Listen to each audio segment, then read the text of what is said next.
Hello friends, నేనైతే పాలకోవా జామున్ చేస్తున్నాను. ఎలా తయారు చేస్తానో మీకు కూడా చూపిస్తాను, చూడండి.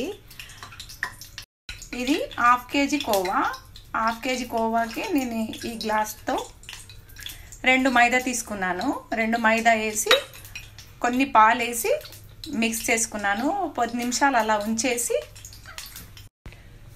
అరకిలో కోవాకి నేను 3/4 చక్కెర వేసుకున్నాను. 3/4 చక్కెరకి ఈ గ్లాస్తో 2 గ్లాసుల నీళ్ళు వేసాను. బాగా మరిగించాలి పాకం. ఇలా తీగ పాకం వచ్చేదాకా మరిగించాలి. పాకం మరిగించి పక్కన పెట్టేసుకోవాలి. ఆ తర్వాత ఇలా ఇందాక పక్కన పెట్టుకున్న కోవాని ఇలా మీకు కావాల్సిన సైజులో చుట్టుకోండి. ఇలా చుట్టుకున్న తర్వాత పొయ్యి మీద బాండి పెట్టి ఆయిల్ కానీ నెయ్యి కానీ వేసి సిమ్లో పెట్టి ఉంచండి. సిమ్లోనే కాల్చాలి, ఎక్కువ మంట పెడితే మాడిపోతాయి. నెయ్యి వేడెక్కగానే ఒక 4-5 వేస్తే ఇలా కాల్చండి. సిమ్లో పెట్టి కాల్చండి.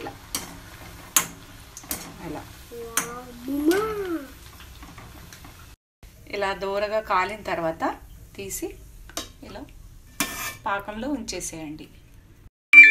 ఇలా అన్నీ కాల్చుకున్న తర్వాత అన్ని పాకంలో వేసి ఒక 20 మినిట్స్ నాననివ్వాలి.